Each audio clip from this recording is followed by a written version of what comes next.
Making guitar simple. With Porrick Mather, you can do this.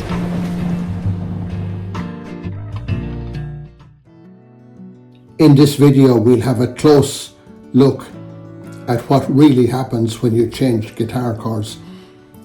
So many people learning guitar, when they arrive at a chord, go 1, 2, 3, 1, 2, 3, and by the time they've got the chord, they're already 2 beats into the next bar.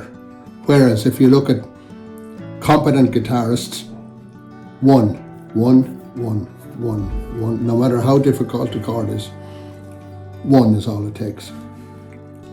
Let me show you how we can break this down into small steps.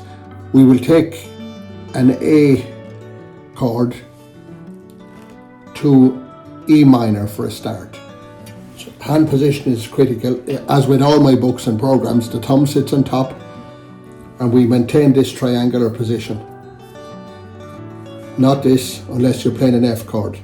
This position here for all the open chords. The first thing to note is that for E-type chords, the thumb will just come off from here so that the 6th string sounds. And for most other chords, it will barely touch to mute it. That leaves us free to strum 6 strings and yet have the right sound. With that in mind, let's take an A chord. To change to E minor, the thumb will come off.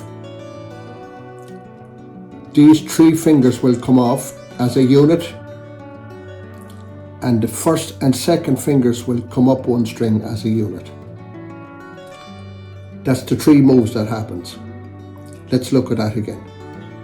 From A to E minor. First of all, the thumb comes up, these fingers come off as a unit, and these come up as a unit.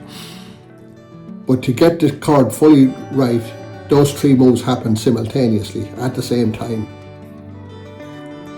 And that's what speeds it up. The reverse coming back. So it's that, and that, but all at the same time. That's what gives you the speed of change. Next week, we will look at another chord change. I hope this helps, and I hope you can start applying this concept to other chord changes.